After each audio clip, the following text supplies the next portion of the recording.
Hey, everybody, welcome to the Book Bar. I'm Justin. With me, as always, is my brother Tyler. And Tyler, tonight, we are live, and we're not talking Star Wars for the first time on this channel. We're talking Netflix smash hit Squid Game. That we are. But, I feel like the two are just so similar in every way, right? Star Wars, Squid Game, I mean, so many similar themes, the amount of gore, how macabre they both are. I feel like both essentially identical. So I think it'll be a fairly easy transition for us. Interesting. Yeah, they are very much almost essentially the exact same thing. Well said. Okay. Well, yeah. So we're going to get into this, and we've got this broken down into a couple of segments to have this planned here. We're going to talk general, kind of non-spoilery review of the show, what we thought about it. Then we're going to get into a little bit of a deeper dive on the games that they play in Squid Game, the characters of Squid Game, the ending of Squid Game, and then, of course, we're the BookBarBros. We've got a little trivia for you. I prepared 10 trivia questions about Squid Game for Tyler, and Tyler is going to have to do his best to answer those questions. Piece of cake, man. Piece of cake. Seen right, it so twice Tyler, already. Gone through it, the whole thing twice. So I feel, fairly confident that I'm going to destroy these trivia questions. And then if I do get them all right, I assume you die at the end to stay within, the rules of Squid Game. Well, now obviously that's a dangerous game, but yes, to pay homage to the game, I agreed. If you get all 10 questions right, I will be eliminated. Okay, sweet. Game. So sounds good. All right, so let's just start with basic general review. Like non-spoiler here for just a very hot second, and then spoilers coming, obviously, whether you're watching live or on the replay. Squid Game, and you go ahead and explain it or add on to what I'm about to say here, is essentially a movie where a bunch of people who are down their luck, they have a lot of debts, big debts, are recruited by this secret organization to go play these games, which essentially are children's games, for the opportunity to win a lot of money and to totally change their lives around. I think that's the best premise. I don't know how else to describe this in a non-spoiler way without giving too much away.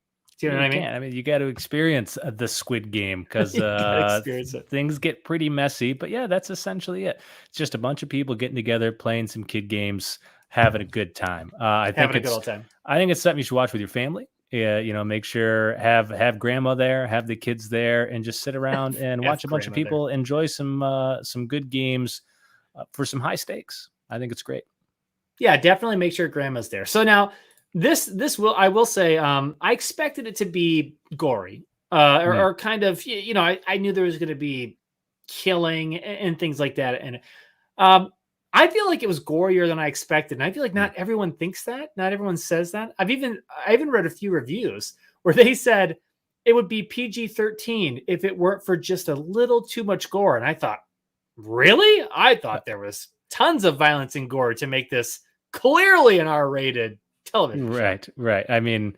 There are clear. Are we supposed to be spoiler free right now? What's the situation? No, we're already done with that. We're done with that. That was we're already ago. past that. That was a long time ago. Spoiler so alert. Not only are people constantly being shot and killed, there's the operating scene where they're removing the organs. He's got like the eyeballs and stuff like that. So I don't know. And I think it's the rapidity with which they're constantly killing people. Right. That, to be like a PG-13, I don't know. It seems pretty gratuitous.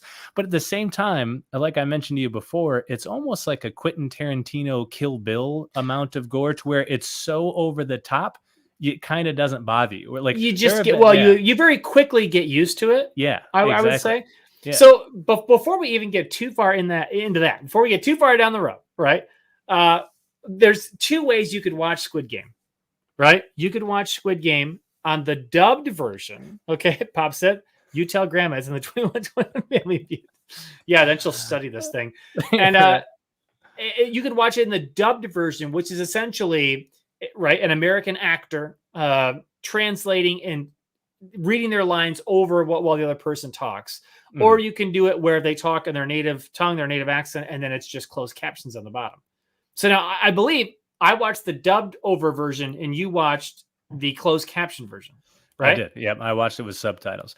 I just started trying to watch it with the dubbed version just the other night since I knew we were going to do this. So this would be the third watch through. Okay. Hated it. Couldn't stand it.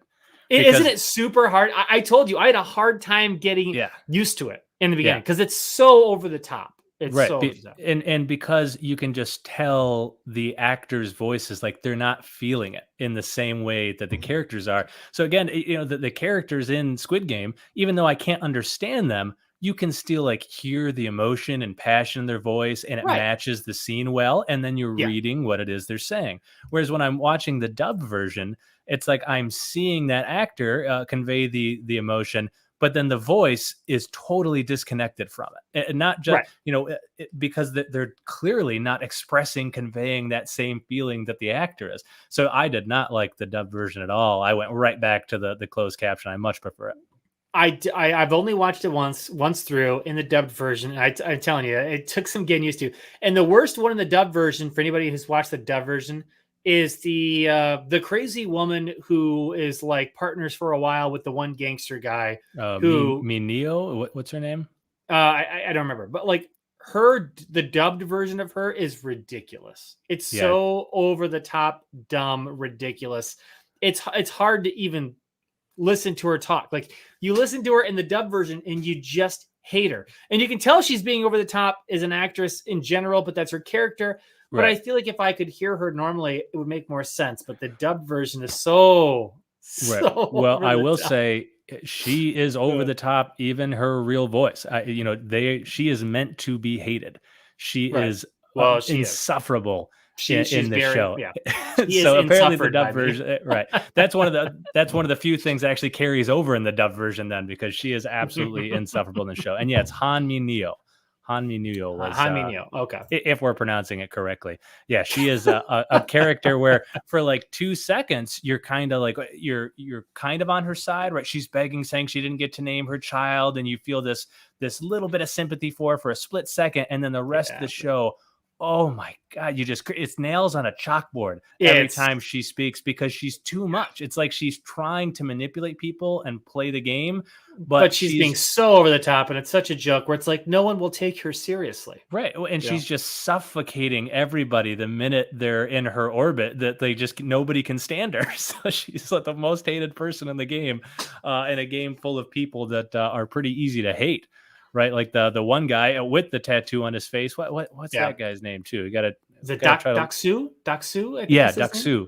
Right, and like you'd think he'd be the most hated character. He's definitely the most vicious, I would say, of everyone in the game. Sang-woo maybe being a close second, or maybe even first, is the most vicious in the game, but he's the most openly cruel. And he's not the most hated. I hate Mi Neo more. She's so hard to like and to take seriously. Oh God, it's horrible. It's a bunch of cats in a back alley, like her voice. I just can't. I can't take it, man. It's too much. It is a lot. So, and we'll break down the characters. I've got like a little list of like kind of the 10 popular characters in the show that we'll break down one by one in a short period of time there. And are you drinking wine tonight, by the way? Is that wine? That is why, Justin, Squid Game is a sophisticated show that requires a sophisticated analysis. And so I brought a sophisticated drink. This is absolutely wine. It was actually, the grapes were smashed by the feet of the proletariat, which I thought was very fitting for this show. And so that's why I chose it. It's just a good drink for a good show. Interesting. Okay. That sounded very pretentious. Okay.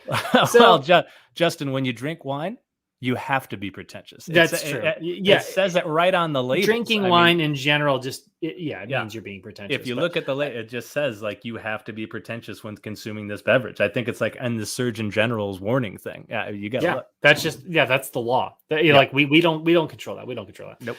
So, generally speaking, I would say that like this is definitely a show that like it grips me from the beginning. Like it starts a little slow. I would say it starts a little slow. You learn a lot about Gion and a lot about his background and the family. And of course, it's very obvious in the beginning that he's the main character, right? And so you're kind of following him. And he also, as an actor, I think in the beginning is a little over the top. He's a little over the top, right? Sure. But then very quickly, he becomes I don't want to say he becomes, but like as an actor, it's like his transformation. I thought like he did a fantastic job as an actor of like turning this guy in from like kind of also a caricature over the top, right, kind of guy to like someone who really like displayed their emotions the right way. And like when he is in certain moments in certain games with certain characters, the way he's interacting, like I thought he did a complete 180. And I understand he's just playing the role, but like again, he seemed like an over the top character to me. And then at the end, I thought he was maybe one of the best actors in the show. He was great. And I love the character too, because he's a bit of a deadbeat, right? That's what they're supposed to be. It's supposed to be like, all these people are deadbeats. They're supposed to be the lowest in society. And of course, you see all the same elements you do anywhere, right? He's in fact one of the most noble humans you're likely to find throughout the game, to the fact where a game that's literally live or die, a legit cutthroat game where if you don't watch your back, you're going to be stabbed in the back by someone. And yet he plays it honorably and tries to help people and team up and help other players right up into the very end. Something that I think most of us, need to look in the mirror and say, would we even play the game as well as he did and as honorably and as noble as he did, despite the fact that he's supposed to be the scum of the earth at the bottom of the barrel, I don't know that I would. Right. I mean, that's the beauty of his character. He's showing us, what the best of humanity could really be in that game. But outside of the game, right, he's still a deadbeat. He's mooching from his mom, right? He's a terrible father to his daughter. And yet when it came down to it in these life or death situations, he's the one that you would want there, right? The one that was really trying to help people and help them win the game, despite the fact that would, ostensibly hurt him in the long run. Right. But you would like to think that you would be more like him as opposed to someone like Sang-woo, right, who would just do absolutely anything they could, no matter how morally atrocious, to win the game. Right. I mean, that's Sang-woo was setting up to be the front man. Like he was, if he would have won, he would have been a future front man. But okay, so let's give a review here, a 1 to 10 view, and then we're going to go down. We're going to dissect each game, each character, talk about the end, and then we're going to do our little trivia that we have set up for this. Okay. Gotcha. So I'm going to give Squid Game a 9.5 out of 10. 9.5. So that's a very Ray style answer. You're going with the decimals here. Yeah, a 9.68427 pi rating. It's almost perfect. I think the dubbed over version hurts it a little for me. And then just a few other little things that bothered me. Well, dish, baby. Now's the time to dish. Just about the nature of the game. Okay, so like we're going to talk about a couple of problems I had. Okay, really. Nothing like this is ever going to be perfect. Okay, obviously I understand that. But one is the show your face rule to me almost doesn't make sense or should be backwards. So what I mean is, do you remember the scene where they're playing the honeycomb game and the one guard is forced to take his mask off when the one guy gets free and he puts a gun to his head and says, "Take your mask off." Yeah. And they're like, "I can't, they'll kill me," whatever. And he does it, turns around, it's a kid. The front man shows up, shoots him in the face. Okay. Mm-hmm. Now, if I'm thinking about that and I'm like, okay, if I'm the person in charge or I'm the front man, what am I more worried about? The fact that that guy showed his face to someone, or the fact that now 10 people behind me could identify who that was? Mm-hmm. You know what I'm saying? Like, I see it backwards. I would see it as like, you show your face, anyone who sees your face dies.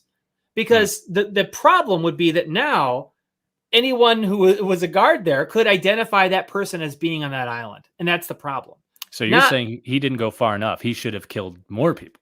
I'm saying the rule itself should be backwards. It should be, you don't show your face, because if you do, not only will you die, but anyone who sees you will die also. Right. You thought this show was not gory enough, and he should have full on slaughtered all those people. I'm saying follow the rules that you set. Follow the rules that you set. Right, that's what you're saying. And then the other thing that just bothers me a little bit about the games, and again, I understand that these games are never going to be fair, right? Like no game ever is essentially totally fair. Well, right? It's purposefully. I mean, again, if you know that the backstory of why he created the show and what the ultimate analogies are, the games are very purposefully made so that they are not fair. I understand. There's a kind of a, I don't want to say assault, a critique of capitalism and other things, underarching things about all these games. But it's because they constantly talk about fairness in the game, how they're always like, the games are to be fair. We don't cheat. Games are fair, fair, fair, fair, fair. Oh, by the way, if you guys want to just randomly murder each other in the night, that's fine with us. We're not going to get involved. So how is that fair to like a small woman to like a big gangster, like where they're just like all of a sudden like, oh, by the way, if you guys just randomly kill each other, you're not disqualified. So that makes sense as to why all these people would just go kill these people. And again, I know what you're going to say, and I know you're going to go down. That's the point. The whole. That's the entire point. Like, and I'm not making that up. That's literally what the director, creator of the show talks about, right? Like, that's the point.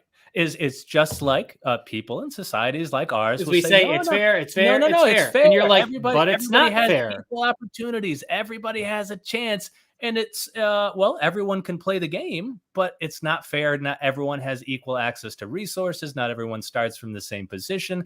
And so it's a lot more complicated than that. The game isn't fair. You can always play the game, and people can sometimes play the game with a worse hand and end up winning. But there's going to be a lot of luck involved. There just always is. And that's the whole critique. That's the whole point.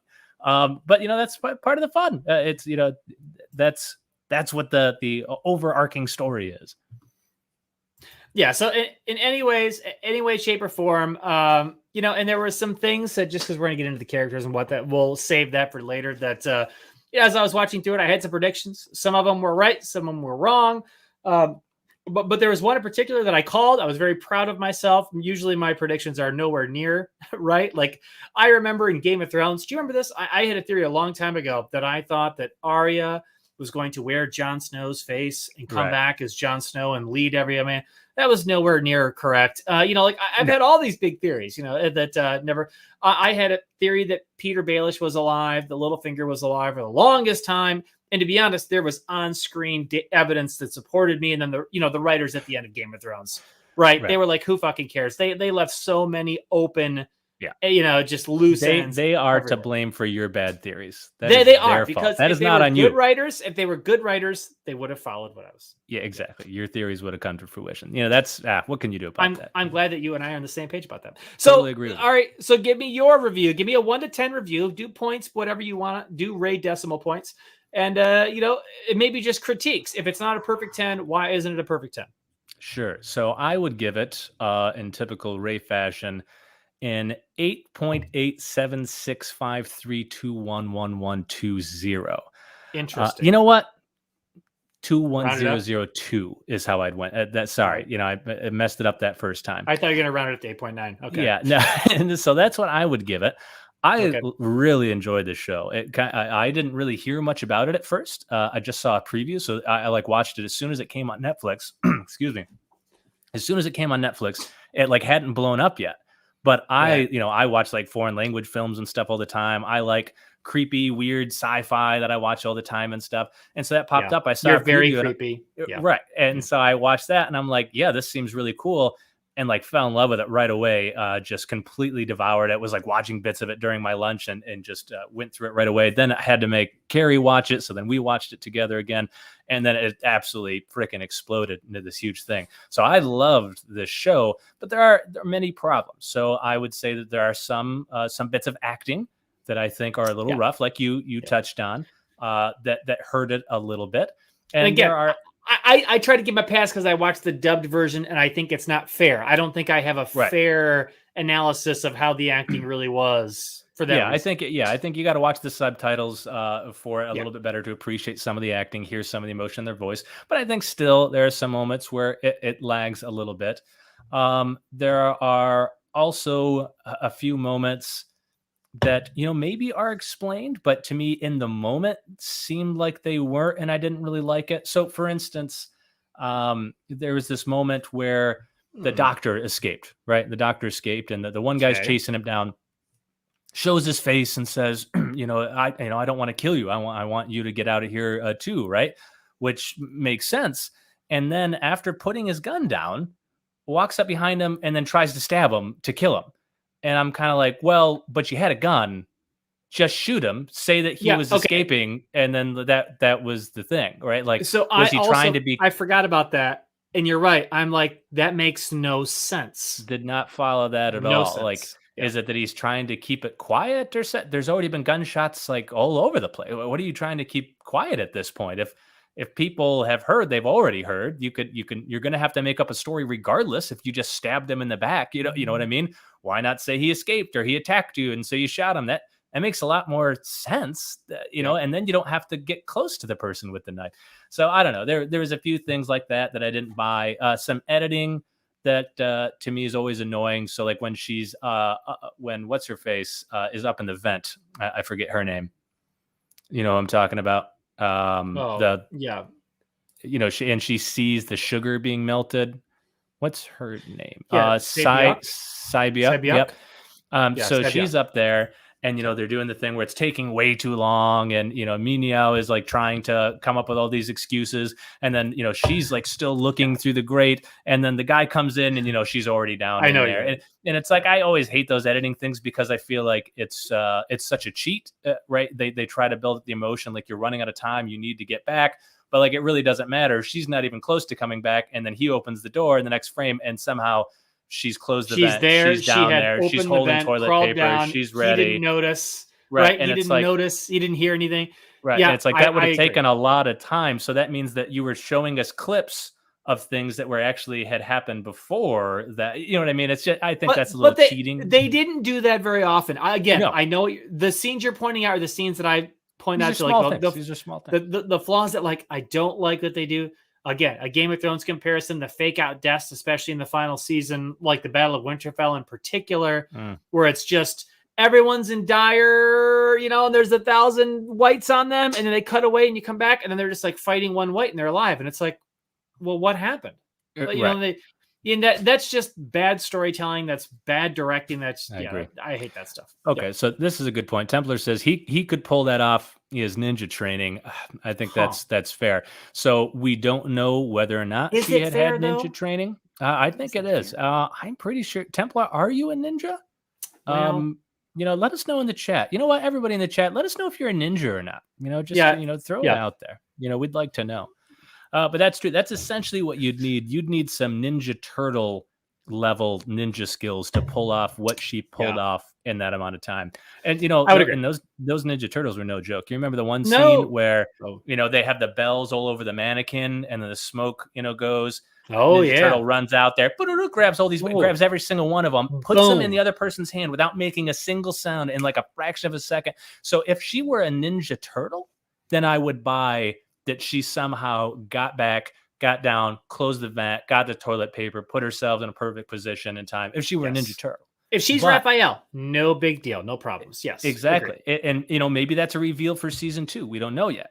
But until then, a little annoyed by that scene. But it's the kind of small stuff like that bothers me a little bit. But largely, I very much liked it. It's just a fun, unique show. I felt like the pacing was great. Like you said, it was a little slow in the beginning, I guess, but I feel like it's not slow enough. And I think at this point too, everybody kind of has a feeling for what's coming. So you push through that fairly quickly. Yeah. And then it's kind of a nonstop roller coaster. And in fact, the only time when it really slows down, it's kind of a surprising thing that happens to cause it to slow down, right? When they end up leaving the game. And I think that's great. Like it was so smart of them to do that and to show why they want to be in the game in the first place. Yeah, but I mean, what a brilliant thing to show. Why would these people subject themselves to it? Well, then you put them back in their actual life after being in the game, and you realize, yeah, in fact, if I were in their situation, I'd probably go back to the game too, because they're just fucked, right? Their whole lives are screwed. There's no getting out of it. There's no chance. I just go play this game, and at least I have a chance to become filthy rich. So, God, just a brilliant, brilliant scene to show how what a terrible situation they're in, and an unwinnable situation, and why that would force them to play this game where they're almost surely going to die. Awesome. And other than that, it's just kind of nonstop. A lot of action, a lot of things happening. So it is. So now, before we move on to discuss the games here, I'll give you $1,000 if you can repeat the score that you gave it the very first time around. Absolutely. 8.763210021. Switch to 2-2. Switch to 2-2. Where's Frederick? Frederick will fact check that, and he'll let us know next week that. if I owe you $1,000. He will get on it. Oh, and so did you notice, by the way? Look at this. And Ray's from League of Shadows. I didn't even know that. I didn't know that, Ray. Look at that. Look at you. Wow, we're really learning a lot about people today. Templars and Ninja, Ray's from League of Shadows. Did you see that I even changed the colors here on the things to do Squid Game colors? Wow, see, it's the subtleties like that people keep coming. And in the background here, I've got the pink and the green. Yeah. See? And I do. Yeah. I like the background too, with the big piggy bank up top. Another, just the great scene where when people die and everyone's horrified and shocked, their normal human instincts, feeling sympathy for the person that died. And then they're like, money comes down. But look at this money. And and then they're like, do. And they're like, yeah, let's keep playing. Okay. Yeah. I survived. Great. Oh my God. It's so good. Let's keep rolling. Let's keep getting that money. Yeah, but another thing too that you forget about once you've kind of gotten through it, because they do answer a lot of questions throughout the course of the show, and to where you kind of have the full scope of everything that happened by the end. Unusual for this type of show. The amount of mystery initially is another thing that keeps you hooked. Not only are things gory and crazy, and fun, exciting and dark, but then you're kind of but what is going on? Why are they here? Who is doing this? Who are these people? Who are the people in the mask? The front man. The guy in the mask. Front man? Who is that guy? Is he in charge, or is he the enforcer guy? Where are they taking them? Exactly. And again, it had a big Lost feel to me. They were in fact on an island. They were in this almost alternate world, and they left, and then they chose to come back, and it just kind of had, Unlike Lost, none of them turned into smoke monsters, and they didn't have to put a plug in the center of the island to do something to stop the games from happening. That's good writing. And then all meet up in purgatory. So I would say, contend. If how you win the Squid Game is to put a plug. They do that. Smoke, and then smoke who are the writers on this show? Is it the guys from Lost? It's Carlton Cuse and Damon Lindelof. Shit. Yeah, we're screwed. Okay, but no, you think about it, it's that's how you do good mystery, where it's it's mystery, but they answer those questions. There was answers to all of the questions you have. And in fact, they kind of give them to you all. That season 2, the setup for that, it seems to be Gi-hun trying to take the games down, right? Trying to go after I think that's almost surely what they're trying to set up. Right. Yeah. And I think that's another thing, right? So a lot of people talking about this. In fact, LeBron James himself was talking about this. LeJean Brames? I think it's LeJean Brames, excuse me. Yeah. Was talking about how does he not get on the plane and go see his daughter afterwards? Doesn't make any sense, criticizing the ending. And then of course that makes sense. Right. And then the creator even criticized LeBron and said, I hope you make a show. I'll criticize your ending too. It's just funny. But, it's he had to do that. And the whole point is that he is doing the things that we'd like to think we would do if we were the most noble versions of ourselves. See, now again, he's still a deadbeat dad and had all that, but now he's kind of transitioned into this next stage of himself. And no, almost all of us, I'm sure in the back of our minds think, yeah, we'd get on that plane. We have all the money. We're going to go back to our daughter, back to our life, create a new life for ourselves, and forget that ever happened. And the game just goes on, and people are slaughtered, and it never stops. When is someone going to try to stop it and say that, no, this is wrong, we can't keep doing it? Well, that's Gi-hun finally saying the game is wrong. The game it's messed up, and I have the power to finally stop it. And so he turns around and he's going to go stop it. Yeah. And I mean, to me, there's so many analogies to this that are not, totally parallel, but they make sense. Someone going off to war to fight for their family. Why does anyone go to war? You'd say, well, how could you leave your wife and your children to just go fight in this endless battle when you might just die? And it's because you're doing it for the greater good. You're doing it not just to protect them, but to protect their children and your children's children and other people's children. Yeah. It's a selfless act. It may seem selfish in the moment, how can you not just go to your child? But it's he's making the ultimate sacrifice, right? Of giving up a relationship with his child for the greater good, right? To try to save countless other people. Right. That's what he's doing it for. I think that's absolutely right. Because in the beginning, that's not true. And the way in which he neglects his daughter and does things were completely for selfish, self-motivated reasons. And in the end, that act, though, was about the most selfless act you can imagine. He wants to get on that plane. He wants to go be with his daughter. He has the money for his life to just be changed and be better. And yet he goes back to try to fight and stop this evil game, right? And so, yeah, that is a selfless, noble act. And so, yeah, it's a totally different dynamic at that point. He's transitioned into a much different person through the games. Well, I would say the games revealed the best version of himself in the end. Yeah, I think so. Yeah, it kind of drives you to become the person that you could be. Yeah, right. Yeah. Yeah, it kind of reminds me of there's a quote, a lot of people say the quote, power corrupts and absolute power corrupts absolutely. That's a famous quote. But actually, I always like there's another one I'd heard that I like better, and it's power doesn't corrupt, it reveals. I've always liked that quote because I think that's more true, right? It's not that anyone who gets power just becomes corrupted by the power, no matter who you are. It's that most of us are a lot more corrupt and sick and self-interested than we'd like to admit, but we don't have the power to constantly be allowing that to flourish. But when you did, the things you might do or that those around you might do might be pretty disturbing. And so it's that's why you have to look deeper at yourself and what you and the people around you are actually capable of. I can tell you one thing I would do is I would buy a golden animal mask, and then I would travel once a year to an island to watch a bunch of people participate in these really dope games and kill themselves. I would definitely do that if I had what that reminds me of? Like, no joke. Weekend at Bernie's. You ever seen that movie? Weekend at Bernie's. I thought you were going to say The Mummy, starring Brendan Fraser. Great actor. Oh, great flick. Yeah, okay. Yeah, great stuff. Yep. All right, so let's talk about the games. Now, I got this thing here from the interweb, as Tracy Jordan would say. And so let's just start with these and talk about these quickly. Now, this is not technically a game, the recruiting game, but I did like this, and I think it's something worth talking about here. So first of all, right, before anybody plays, everyone plays the recruiting game. At least we believe that this to be the case, right? Because we see Guion, he plays this with the recruiter, whatever we're going to call him, the salesman, whatever you call him.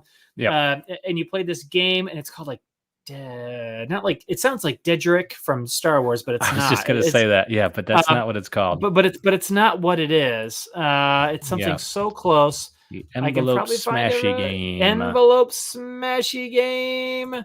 What is it? Wait, does it say right here what it's called? Yeah, it's Didakji. Didakji, is that what it's called? Didakji. Okay, very similar to Dedrick. Okay, so anyways, we see this game, and I don't know what the purpose of this game is other than to just like get the person who's in debt gambling and feeling it, and then to get the feeling of when they win finally that they can win more. I don't know if it's like to give them the taste. Like, what do you think the purpose of this game is? Other than this guy gets to just smack around a bunch of idiots for a while. Oh, I thought it was to gauge their desperation. So he's recruiting people for the game, and so he needs to see how desperate they are. How long will they play? How much will he let them slap him in the face and degrade them? And if they keep going, you're perfect for the game. Here's a card. You're going to want to check this game out. This is for you, if you just don't stop and keep going. Yeah, that's kind of how I took it. Yeah. So this game was interesting. I forget. People say it's like Pogs or whatever, where like you just have to smash it down and and try to flip around. It, don't you? Yeah. Yeah, and I've heard some theories about whether or not the red or the blue, like what you pick, indicates whether or not you'd become a guard or a player, like red or blue. I recently heard that too. That's interesting because that's a whole nother facet. Yeah. But that doesn't make any. People say a lot. It doesn't make sense because they're searching for players who are in debt, and why does it matter if the guards are in debt? Maybe it does, maybe it doesn't. I don't know. Maybe that's how they get them to. Why else are they doing the job that they're doing? Maybe they're in just because we talked about this before. The thing with the guards too is you see that they're in as much of a prison as the players, right? They're literally like going to their rooms, which are jail cells, right? These little tiny closets of rooms where they just carry out these mundane tasks every single day. And it's like, I could very easily see them being recruited as well. But rather than playing a game, it's, hey, I've got this job for you where I'm going to pay you a bunch of money, if you do whatever we say kind of thing. And they bring them out there and put them in the mask and tell them what to do. And but only because think about it. If you're in a really good situation and your job's going well and you're happily married with your kid, are you going to sign up to go be a guard there? Like, well, of course not. You're going to pick maybe people who are in, right. Maybe still, right. But most people wouldn't choose that. So yeah, I don't know. I kind of buy it because I think too, don't we see everyone who played the game, they all picked the same color, I believe. If I'm not mistaken. Wrong one. Go. Yeah, get a zoom in. Yeah, I don't know if they all picked blue or not, but the ones that played the game that we saw, I don't know. Maybe that's true. Interesting theory, regardless. It's designed to keep potential contestants interested and then to lure them into a higher stakes competition. Okay, so maybe that's it. But all right, so game number 1. Red light, green light. I honestly can't remember if this game is it in the first episode, at the end of the first episode, or do they play this game in episode 2? I think it's. Oh man, I actually don't know. It's the first game, so I think it's the first episode. Because I think that's how they hook you, they get you. Yeah, it might be. It might end with how this game works. So like this one, this game is the only game that I knew about because I think I had seen some ads, and the only person I talked to before I watched it even said like, "Oh, have you ever seen Red Light, Green Light or whatever?" So Templar says episode 1, and I was like, yeah, he's like, oh, it's like playing Red Light, Green Light, but like if you lose, you die. So like this is the only game that like I kind of knew what was going to happen, but it's also, to me, it was the most terrifying and the most to watch because at that point, no one knows what they've gotten themselves into. Right. No one knows that they're going to die if they lose. Yep. And this big robot doll who turns around and the way it talks like a child and the way its eyes are like is so freaky to me. It's so freaky. Super hot. And then how someone just kind of moves and then just dead. It's like, oh my God. Oh my God. So we have to talk about, of all the games too. So how do you think you would have done in this game? How can you say in the moment you'd be terrified, yada yada? But I got to tell you, when we're playing the game, they everyone starts to realize, okay, yeah, you got to freeze, and the one guy gets shot, and then people start to run. I got to tell you, I would not have run there. Like I would have stayed frozen, and whether that would have been out of fear or because I'm played the game, I definitely would have been standing still. Those people who ran, banging on the doors, I would have seen that as the absolute worst strategy at that moment. Yeah, I agree. I don't think, at first I feel like I would have been like, holy shit, like what happened? Right. But then how the one guy just like walks up to him and is like checking on him to be like, is this a joke? Like, what are you doing? Like, they killed you? But then, when everyone goes running, it's like, where are you going? Now, again, when the adrenaline's pumping and you don't know where you are, who knows? We all want to think that we can act rationally in hindsight, right? But but few of us do. Only. But a few of us do. Obviously, 200 people survived or whatever. So it's like 200 people didn't move and didn't get shot. I'd like to think I was one of those people, and I would like to think that as long as I didn't trip, I would have gotten through this game. Right, because you didn't get shot for screaming like a little girl, which is what you would have been doing. Typically, but right. But I don't think for making noises, it was just if they caught you moving, and so I don't know if they would have been able to see that. I would have been like ice out there. I would have been like Ilnam. I would have been smiling. I would have been cruising. Like I got this game. No there's a reason Ilnam was smiling and cruising. Right, my shoulders would have been working as I was walking. It would have been good. Now, did you know, like there are all kinds of theory videos now. We'll talk about Ilnam and we'll talk about the ending later, but that when they first show the doll, whatever you want to call her, scanning, right? They first show that she's scanning for movement. And basically you're highlighted in green.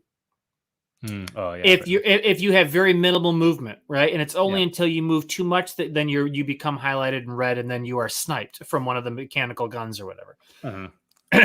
And then I watched a few videos where they showed that like Ilnam is not really highlighted in like everyone else is. He is green. He has a green edge. Yeah. But like he's not glowing green like everyone else. He just sort of has a green edge, which a lot of people think that was like a hint that like he wasn't going to get shot. And like the computer wasn't ever going to scan him and kill him. Right. Yeah, and I think there's a few hints to that where clearly, again, like the games are not fair, right? There's all kinds of situations where they're not fair. Clearly, things are rigged even more in his favor, but there are still stakes for him in playing the game, right? Like some He things could still die. He could he still could get have pushed. He died. could still get shoved. He still, yeah. Right, Yeah. exactly. There are still situations where he could have died, but clearly things are rigged to help him. And clearly he can get out anytime he wants to, which is not a luxury that the rest of them have. They would have to do that by majority vote. And I like too that, with him, the reason he voted for the majority to leave was this kind of sick way of clearing his conscience, and that, well, now anyone that dies, it's going to be of their own accord. Even after they found out what this is about, they still came back. Almost everybody just came back, right? So he's like, well, what are we doing wrong? Like, they knew fully what they were getting themselves into. Right. And at a certain point, they signed a contract, they assumed the risk. Right. But you know what I would say is, well, first, before anyone gets killed, when almost half them get slaughtered, show them a video of the previous group getting mowed down. And then say, do you still want to play? Let's take a vote. That would be a little more fair. Because you just said, when they walk into this game, they don't know what they're getting into. Nobody knows. That's why knows. Half of them get slaughtered. And so then to vote to leave and be like, my conscience is clean. Conscience is clean. I don't know, buddy. I feel like you could have done a little more. They use very unambiguous words, Tyler, like eliminated. Right? And eliminated could mean so many. Yeah, it's super clear. It's not like it has multiple meanings. Super clear. So anyways, this one was terrifying. And it's just so funny at the end of, watching everyone dive across the finish line and how they slow-mo it as like the doll's head starts to turn and people are diving across the finish. It really, like, there was a lot of tension watching this one. Oh, yeah. And like watching the old man smiling his ass off while he crosses the finish line. It's really great, because at this point, I was not onto him yet. I just thought he was the old guy. Number one alone should be a giveaway. But I mean, like the fact that he's number one should be a giveaway. But it's but it's great. And like watching him do that with the smile on his face, that's what I'm talking about too. With you're like, that dude is living. He's living. Like, that show does such a good job of making this brutality and horror like fun at times, and to where like you're watching people get mowed down, but you can't help but be like, oh my god, that old guy's just loving this. And like Carrie even said while she's watching it, she's like, well, he's my favorite character. I love him, like because he's just so happy going about it. How can you not like him? And then you find out he was the mastermind behind the whole thing. Ugh, what a betrayal! All right, sugar honeycombs, Justin. So sugar honeycombs. Now, like you said, Sunbyuk is in the vents, and she discovers this, and the doctor obviously discovers this, right? And it's not super clear, but like apparently some of these guards, little side story. Some of these guards have obviously been doing this for a long time, to the point where like they have their own separate side hustle where they have built a tunnel to like sneak out bodies that are like freshly dead and not maimed, to like harvest organs and sell them to the Chinese. And again, like they've been doing this long enough that they came up with this idea, instituted it, somehow built a tunnel, and like they have this elaborate side game going on. Well, here, right? I don't think that's that crazy. That's my side hustle as well. I sell organs on the black market. You sell organs of dead bodies to the Chinese. Justin, what do you think pays for this blue spatchka here? That stuff is expensive. It comes from a different galaxy. Yeah, I sell organs on the black market. It's not really that crazy of a thing. So yeah, I thought that was cool. Now, when she's up there though, like I didn't know what this game was. I've never heard of this game, and so. When she's talking about sugar and they're stirring things, I actually thought they were like melting the dead bodies and we're going to like feed them back to them. Yeah. Do you know what I mean? Like I thought this was going darker than it was, because I've never heard of this game. Never. Well, and I didn't either. And like I was trying to put it together. You and I both like to try to figure out things before they happen, and try to prove how clever we are. Yeah, exactly. We're just trying to prove how clever we are to each other. I had never seen this game, had no idea. Nope. And in fact, while these games were happening, I was trying to like put myself in the shoes and say, okay, what would I do? What would I do? I would have lost in this game. I would have lost in the second game because I would have picked Umbrella. I don't know why. I had no idea what the game was, but it wasn't until, of course, when Song Woo picked it, I was like, oh shit. I would have, if I was buddies with him, I probably would have tried to pick, him because, he seemed weird and like he knew something. But like, if I just walked in there and I'm like, what do I have no idea. Maybe I'll pick the umbrella just because it's the most different. And I probably would have died unless maybe I caught Gi Hun over there and would have licked the crap out of it and got out of it. And I have the tongue of a panther. And all my ex-wives can attest to that as well. All the girlfriends that I've had, it's like Gene Simmons from Kiss, which is that's what my tongue is like. So Loose Lois, I absolutely would have licked the crap out of that sugar honeycomb and gotten out of there free. But no, I probably would have died in this one. I think I would have picked the umbrella. That was my instinct, and it was wrong. Yeah. So I would not have picked the umbrella or the star.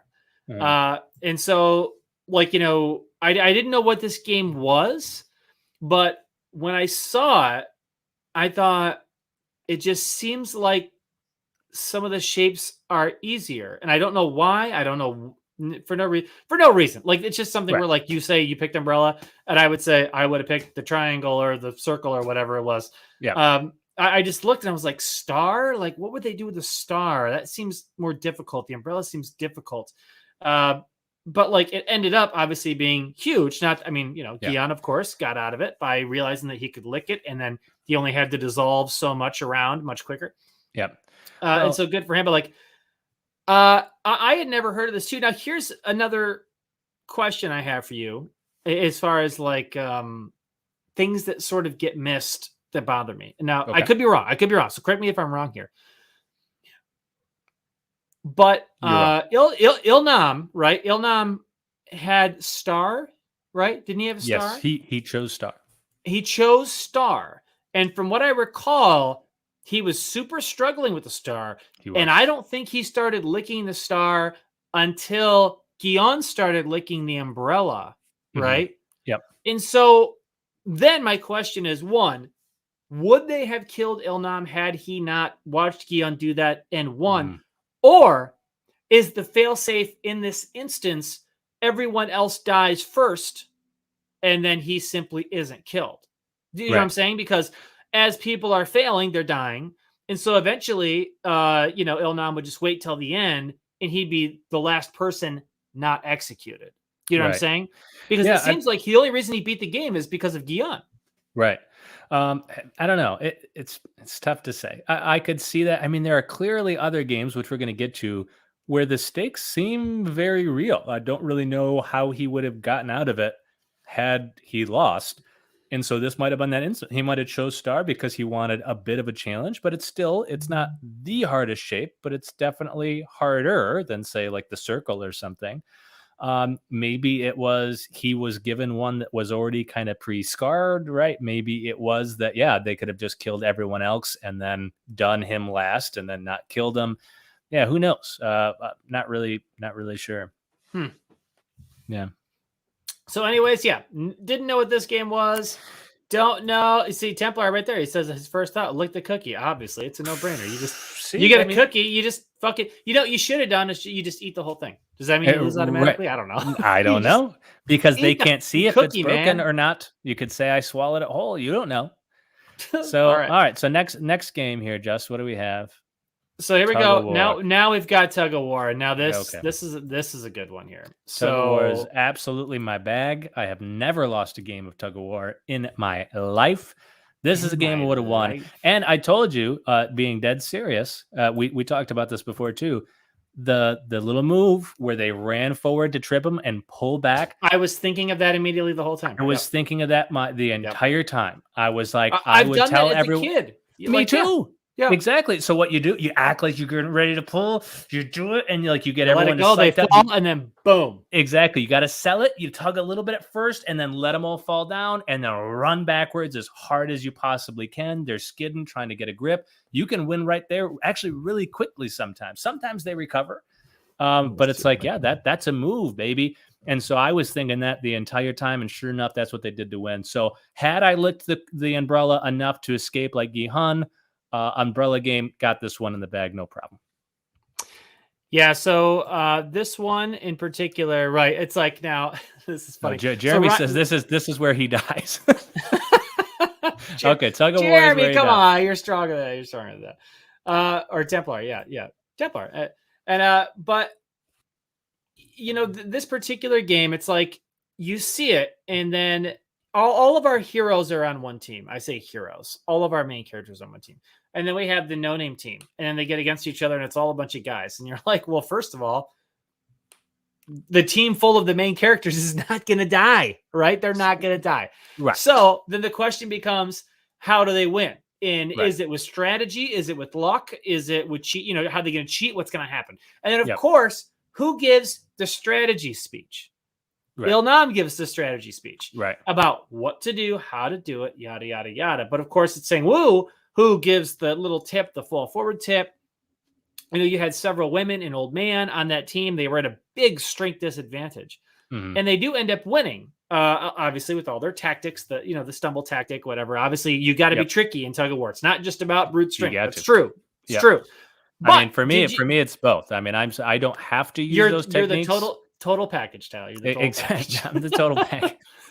But did you notice that Il-Nam did not have locks on his wristbands? See, I don't think that's true. He did have locks on his Now, wrist. They did look like they initially put locks on his wristbands, but let me see. I got to see if I can pull up. So I'm going to see if I could pull a picture here. Is this one have good? Because I rewatched it, and he's got the wristbands on. Well, he has the wristbands on, but they're not locked. I can't find a good picture of it. But a lot of the things that I saw and the theories that I was watching, whatever, was that same thing, is that like they appeared to put the locks on him, but they didn't actually lock them. And at the end, he just had the black wristbands on his wrists. They weren't locked, so that if everyone fell, he could have pulled out.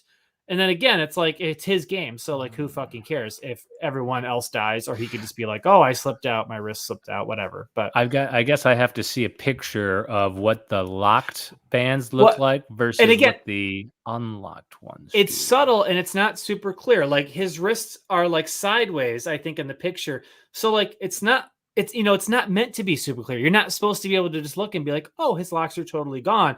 You're supposed to look and be like, wait a second. And you kind of look on the side and you're like, I don't think he has locks on his cuffs. You know what I mean? Like, that's how I think it is. And so, again, just another Il-Nam. Well, no, because I like that. But then I saw, another picture. And like I said, rewatched, and I was like, well, no, he's shackled in there. But okay, but you're talking about the locks on the shackles themselves don't appear to be locked. Because I like that. I think that's another way in which, okay, then clearly with the green outlines and stuff and red light, green light, he was having some advantage there. And with the cookie thing, again, we have all kinds of ways in which he could have gotten out of that, could have been killed last. Maybe he was given one that was already pre-carved, whatever. And then this one, shackles weren't actually locked. Like, I actually like that. Another way in which he was just kind of like, yeah, he's playing, but he's not really playing. Because this one is the one where I'm like, but it really seems like he has stakes here. He's chained to the rope. That rope goes down. He's dead. There's no surviving. But at the same time, what are the stakes for him really if he's got, it seemed like less than a year to live, but ended up being a year that he lived. He lived around a year. Yep. Mm-hmm. But it seemed like it was going to be even less than that. So, you die in a tug of war. Honestly, that's the way I'd want to go. If I have to die, it's going to be during a tug of war match. But the only problem is I'm going to win it. And I'm just going to keep living. That's the way I think we all want to go. Isn't it? Right. We all want to die in a tug of war. I mean, that's true. So anyways, this is a tough one. Again, I agree. Strategies, things you could have done to make this fairer if you were out, if the other team was stronger than your team. But as long as I was mildly comparative, I was on a team that at least had a decent chance, I feel like I could still be done with this. Like, I could be okay with this. Still strategies. I could have been by myself and won this thing. You could put in place. So, so here we go. Marbles is the next game, and this one, I saw this one from a mile away. The second they said pair up, I'm like, that's obvious that they're going to be competing against each other, and one person's going to die because they're playing it up. Let's be a team, you and me, and then the husband and the wife, and whatever. And I mean, literally, I was like, I don't know what they're playing, but like, it's going to be one against the other. They're going to take out half of everyone. And you have that's to imagine exactly what they did. But you have to think about how hard it would be not to choose someone that you'd want to partner with. Like right. that's what why if it's you so were there, tough. like that one guy with Carrie? Would you Right. really be like, well, Carrie, let's go partner up with other people? Well, yeah, Right? because I'd want to play with someone good at games. And so I'd be like, I'm sorry, hon, but like you're on your own. We got to win this thing. Right. Is she watching this? Is she watching this? Yeah, right. Yeah, Carrie, definitely. Yeah. Sweet. Carrie, I love you. I love you. You're just not very good at marbles. I mean, come on. Your tug of war skills are subpar. So well, you said games, not just marbles. Right. Okay. Yeah, which is what I meant. Games in general, not just these specific ones, which is why I would abandon her in a heartbeat to find someone who's more adept at playing games. And you would have saved her life in so doing. Think about that, because then I would have killed another person who was good at games. They'd be dead, and then the two of us could ride off into the sunset. You know what would have really happened is you would have played the marble guessing game, and she would have just guessed right 3 times in a row, and you would have lost all 3 to her, and you would have died. Bitch. Like I just that bitch. Yeah. That's almost certainly what would happen. That's exactly. Too. And you'd be like, this is bullshit. You damn right. I would be throwing a fit. I'd be tipping over benches and stuff. Like, what kind of a fucking game is this? Because that's the thing. Right, I want a modicum of skill in the game. I liked the marble game that they played with the throwing it in the hole. Now that one, I agree. That one I would have played for sure. Yeah, because that's the one. It was so predictable that the one guy's ball was going to knock the other guy's ball. Oh, of course. Yep. Super predictable. I want to feel like I have some control over it. Like if I die, it's because I couldn't get it done. But like I want it to be in my hands. I want to try to take that shot. Whereas like just guessing, I'm like, oh my, that's so I can't know. Like that just feels so pathetic. Like I'm gonna die because I didn't guess, heads or tails or something. Like no, right. Put it on the line. Let me be under pressure and just Kobe Bryant this thing. Let me just and sink it. You know what I mean? That's what I want to do. So now the marble game, of course, Gyeong pairs up with Il-nam. And obviously, I think at that point, it's obvious that, and now we've already skipped past the night murder game, which again, somehow Il-nam survives. Mysteriously, all of a sudden, he's gone from his bed. Well, Gyeong's looking for him, and he's on top, way in the back. And the second he says he's scared and he calls for it to stop, guess what happens? The guards come charging in. So again, another clue that Il-nam is more than what he says he is, that he can teleport. But then again, they're playing the game, then the marble game, and Il-nam is of course confused, or at least pretending to be confused. Yeah, and I have to be honest, that was the first red flag for me. So in that moment, I felt like he was messing with him. Like I was like, is he really forgetting, or is he helping him? Is he like trying to help Gyeong win because he knows Gyeong played the game with him, right? And decided to pick maybe him. He was sacrificing his life for him. Right. And so I'm like, right, is he sacrificing himself, right, for Gyeong, because Gyeong may actually win and have a life to live outside of the game. Yeah. And then after he loses, and after Gyeong does what, of course, Gyeong doesn't want to do, and the old man even calls him out. Before we even get to the end, let's even talk about how the old man, Il-nam, is walking around this area. And what is he saying? Right? He's talking about how like his home and everything. Yeah. It looks like his home. It looks like where he grew up. And then we're going to talk about this later in season 2 predictions. Gyeong is also saying similar things about how it reminds him of where he grew up. Right. And so, I think that prediction is going to be true. I think that rumor that I think it's true. But anyways, so we're going to circle back to that. We're going to circle back to that in season 2 predictions. And then the old man goes out, and then Gyeong walks away. And as the gun is put to Il-nam's head, the camera pans before the bullet shot. That was the giveaway. At that moment, I went, Il-nam's in charge. Yep. It's like, he's in charge. He's the guy. He's the man. This is his game. Yep. It's like, it's so obvious. It's like, I should have had a V8 thing. Yep. Yep. It's like, it's just at that moment, it's like he is in charge. You didn't see him die. They're not just not showing you them killing an old man. I don't think they give a shit about that. It's like, that motherfucker is in charge. He's playing right. And yeah, so of all the things they showed, but they're like, this guy's just a little too old to kill on screen. Killing, men, women, children, it doesn't matter. Having people cut out, we don't care. But this guy, he's an old guy. We feel bad for the elderly. We don't want to We're show the old guy getting killed. Oh, come on. That would be too heart-wrenching for the audience. No, I think that cancer, brain cancer, whatever he's got. Right, I don't know. No. But I said, because at first, I thought he was like sacrificing himself because he knew he was going to die, and they were like friends. And then when the camera panned away from the death, I'm like, oh, so no, he's actually in on it. Because I had that sneaking suspicion. It does kind of crop up in you, but you're not convinced either. There are too many things happening that do fool you to think, no, he's playing the game. And he's just an poor old guy who's suffering and things are going bad for him. He's pissing his pants and stuff. Well, but then that's a good point, though. The pee pants scene again. That made me think that he wasn't in on it. And like, I was like, oh no, like this is a sick old man. But when that scene happened, did you notice that when he's doing that, and then they pull the coat and Gyun sees what happens, and he gives him his jacket, that there's an empty water bottle right by Il-nam's head. Right. Like he could have peed into that, you're saying? Like that idiot. Why did he piss his pants? I'm just saying. He could have peed right in the bottle. It's not urine. It's all part of Il-nam's game. It's his act. All of it. What a dumb old man. You're right. Like, no bottle. There was an empty bottle. You're right. That's proof that he has a brain tumor, because there was an empty bottle right next to him and he didn't piss in it. Like, what a dummy. But clearly the tumor was really taking over at that point. But yeah, those are just the subtle things they did. I know. Like, see, now I'm thinking this is like a stream that could go on for like 5 hours, because we haven't even talked about Sang Woo yet and Ali and their match. We haven't talked about, Duck Song and his match.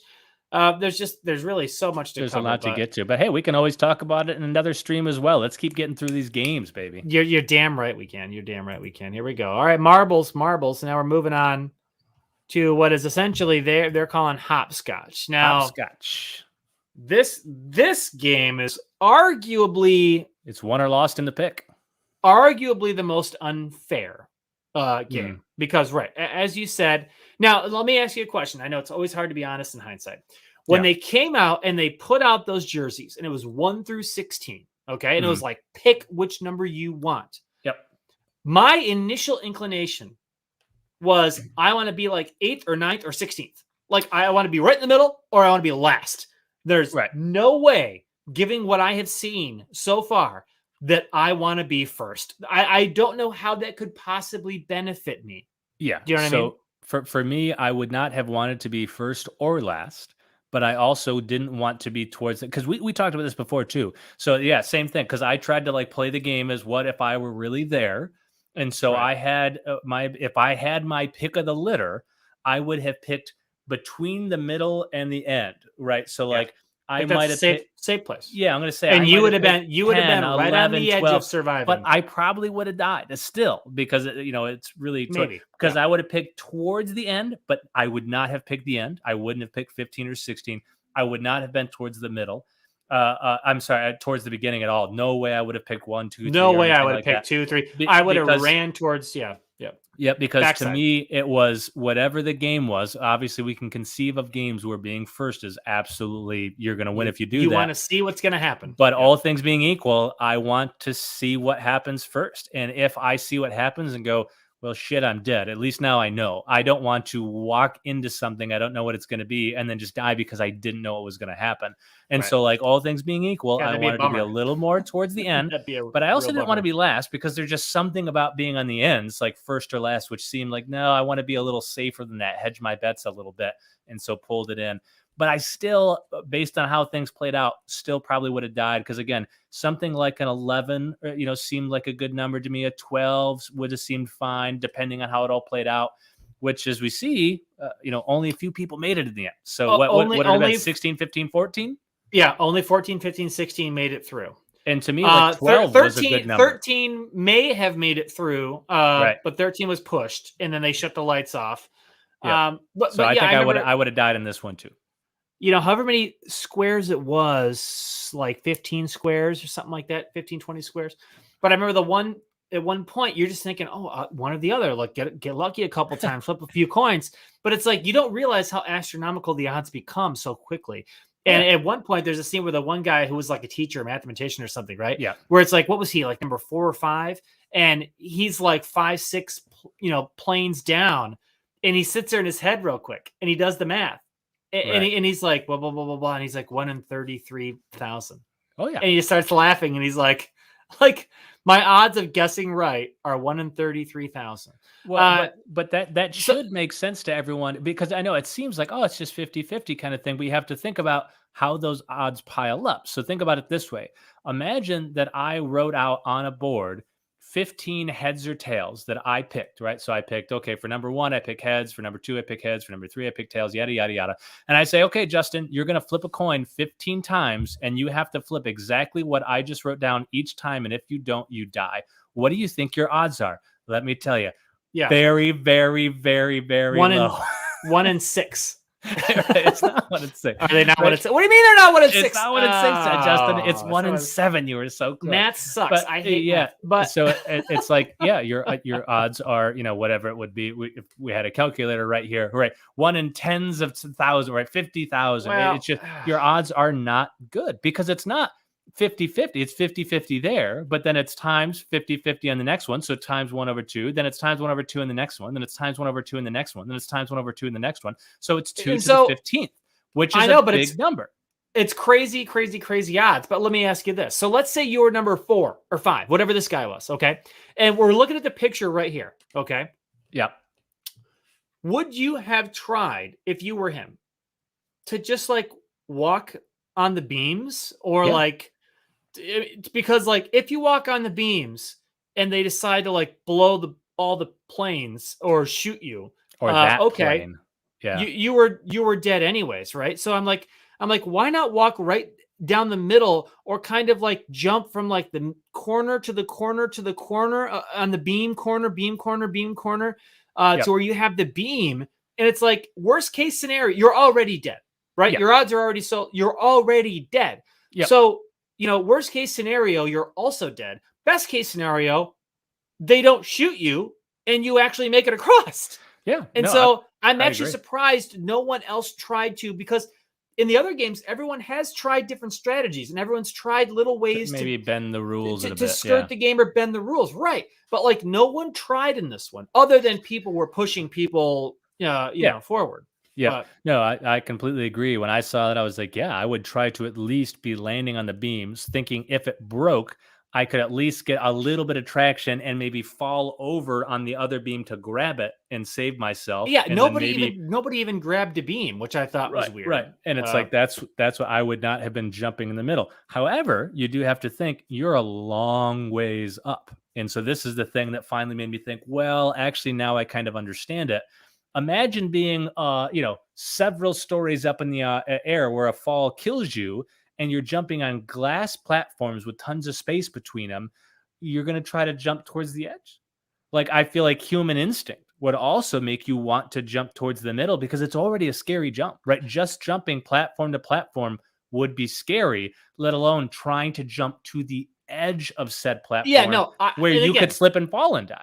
Again, what I'm saying is like, right, I know that would be dangerous, right? And if you're trying to like sidestep the corners of the beams all the way down, would that be dangerous? And might you fall anyways? Yeah. But again, I if I'm that mathematician and I look and I'm like, okay, I'm only 4 planes down, and there's a 1 in 33,000 chance that I'm going to make this, which is essentially a death sentence. I am dead. Right. The second I move, I'm dead. Yeah. It's that I would say, why not try something crazy and see if they punish me or not? Right. You know what I'm saying? That's my only. Yeah. Yeah. What I would have done to get through it both fast and on that rail is cartwheel the whole time. So I would just do a solid cartwheel right down the. Oh yeah. You've seen my balance. Smart. I used to be a gymnast when I was younger, and so like I could cartwheel all the way down that thing. Brakes on it, doesn't matter. A worthy adversary, and I would have made it just fine. But yeah, so no, I had that same thought too. But when you put yourself in the position and how high up it is, I think I understand why no one would really try that. You know what I mean? Yeah. But so we get through. Hopscotch again. I was like, what game is this supposed to be? They call it hopscotch, but okay. Yeah. So only 3 players get through this: 14, 15, and 16. Yep. Obviously, if you picked a low number, you were dead. Yep. So, okay, we're going to move right along. And now we move into Squid Game. We move into the Squid Game. The Squid Game.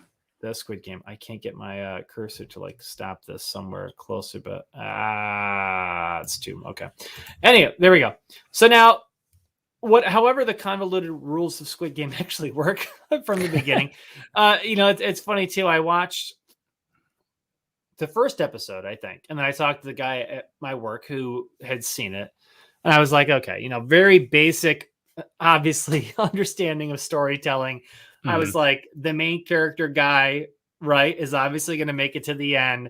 And I was like, and he's going to play the Squid Game against someone. And I said, or some group of people. I don't know if it's going to be 3-on-3 or 2-on-2 or 1-on-1, but I was like, he's going to play Squid Game to win, and he's probably going to win. I assume that's what's going to happen. Totally plausible. And which is obviously what ends up happening. Now, again, the rules and why you have to jump one-footed and then jump across, because basically it just seems like Squid Game means it's you just beat the shit out of each other, and if one of you beats the shit out of the other one and gets to the circle, you win, or if the other one beats the shit out of you and you don't make it to the circle, they win, because that generally seems to be what Squid Game means.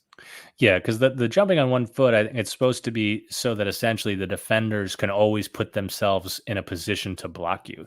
You can't just like quick run and juke them, because you have to hop on one foot. The only time you can run is if you go to the square, and then you can run across there. So essentially it's just putting a handicap on the offense to where the blocker can always kind of be in front of you. Right. But at the point of Sung-woo and Gyeon, they just end up fighting in the middle of the triangle. Exactly. It's just a fight. Right. But that's what they want. That's why it's the perfect game. It's just a fight to the death. It's just a fight to the. Now they have the moment before that. The dinner before we get to the Squid Game. They have the dinner where the three of them. Delicious too. In the triangle, it really did. And what were they drinking? Doesn't eat. They were drinking wine, very pretentious. And they're having their meat. I don't know if it was pork chops or whatever they were eating, but something. Maybe it was steak. But Sung-byuk is not eating. Because is it Sung-byuk or is it? Am I saying the? We're probably saying all the names wrong, but it's something like that. It's Saibyuk. Saibyuk. So, right, like she obviously was injured in the explosion of the hopscotch game, and then the other guy ends up just murdering her, and that was a tough scene too, because like she's sick, and then Gyeon is like pounding, and they come out like they're gonna actually help her, and then you find out that even though we thought he was asleep, right, that the other guy whose name I'm now blanking on again, Sung-woo is has murdered her, and it's like again, I just hate that. I just hate it. I get the story and I like it, but it's like again, she wasn't obviously going to win. She had to die. It's just one of those things where, but she was one of the worst deaths to me. Like the old man, I felt for the old man until I was like, no, the old man's clearly in on it. But the only other death that I think I felt bad about was Ollie. Because Ollie was straight up conned, his kindness totally used against him. Well, and they were really playing up him being a little bit slower and Sung-woo being quite a bit quicker. Meaning Sung-woo is supposed to be the very clever one. He's intelligent. Yep. Yeah. And Ali is supposed to be a bit simpler, and Sung-woo took advantage of him for his own benefit.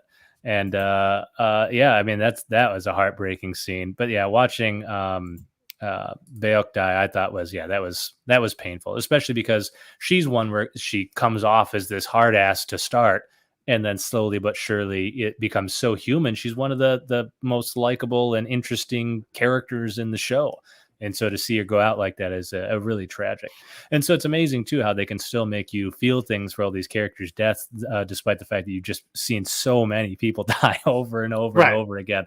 But they still make it so emotionally poignant for some of these characters, where they've given you a little taste of their backstory and who they are and stuff. Man, just fantastic. And let me tell you, just for the Squid Game, this is another one. This is one where I'd win against Gi-hun or Sung-woo, like no doubt about it. no. Well, you'd win against me if it was you and me in the Squid Game. If it was you and me in the Squid Game, I feel like you might as well just forfeit, save yourself the humiliation. I would be like, Tyler, let's vote to end the game. And I'd be like, "You're dead, bitch." I'd run out there. That's a lot of Korean won, son. I'd be like, I'll give your family money. It's fine, but you're dead. I don't care. Just and I do this to Carrie and almost every single movie we see where people are fighting. If they knew jujitsu, the fights would be over. And like they're all these guys, they don't know jujitsu. Someone who knows the jits. That's it. They're done. They're ended, man. You gotta know the jits. You gotta know jujitsu. They're on the ground fighting there, getting hit. Oh my God, it'd be done. Arms broken. They're dead. Fight's over. You got that wand in hand, and you're running out there a happy man. So I'm just telling you, really, at the end of the day, what the point of this show was, you need to learn jujitsu. Right? Yeah. That's really what I think that's the point that they were trying to get across is that learn jujitsu so that one day if you're drafted into this weird game on an island where you can compete for millions of dollars, but you will die if you can't fight. If you know jujitsu, you'll survive and you'll win. I think that's a pretty clear message. Just as the Gracies predicted, right? That's what the Gracies have been saying all along when they brought jujitsu to America. So, I think that's the key. So what do you think? Just how quickly would you die if you were playing that game? Oh, my goodness. If I was playing what? Squid Game? Yeah. Well, that obviously is super duper dependent on my opponent. So, I mean, really, it's really hard to say because for not being a fighter, for not being someone who is in great shape, not overly tough, athletic. No. If I got to pick the opponent, I'm feisty. I'm just saying I'm feisty. You're feisty. You're feisty. It would take someone who knows something. Who knows something to I think take me down for real. And even then, if we're using weapons, if we have knives, like who knows? Who knows? Again, it only takes one swipe. One poke to weaken someone. So who knows? Practice knife defense when I took Weishiru as a kid. I'd be like, you'd go flying. I'd take that knife out. It's all coming full circle. And then you'd be bleeding out. But then I'd cradle you afterwards. Like while you're bleeding out, I'd be like, do you have any last words? And you'd be like, because you'd just be bleeding profusely. But I would think of something nice for you to have said, and that's what I'd tell your family you said. And I'd leave them some money and stuff like that. So it'd be fun. Well, that's nice. Yeah. All right, so let's talk about these characters now. We're already running way longer than I thought, but okay. Let's talk Squid Game characters. We'll do this much quicker, I think, than we were doing the story. Okay. The salesman, again, the only thing I don't get about the salesman is, one, he shows his face. And two, he obviously has a recurring job. So anyone who, now obviously most people don't return, but it's not just Guion, right, that has returned. 14 people, a number of people returned and didn't go back to the game. And now maybe they were murdered, maybe they weren't, we don't know. But there are people that could identify this guy. Mm-hmm. And yet this guy is totally out there and nothing ever happens to him. Well, I think it's pretty clear too that the Squid Game peeps have a stranglehold on the police, kind of on the city. I think it's a bit of a we can apply that. But I think it's a bit of a cahoots thing, right? They're saying, "Hey, we're going to get rid of all your low lifes. We're going to round them up and just off them all." But then, those that come back too, like we saw with Gi-hun, it's like, he tried to tell the police what was going on, and nobody believed him. So, I don't know. I don't know. Right. Yeah, I mean, some homeless guy that comes up and is ranting and raving about some game where they're taking him to an island to fight for money, kind of thing.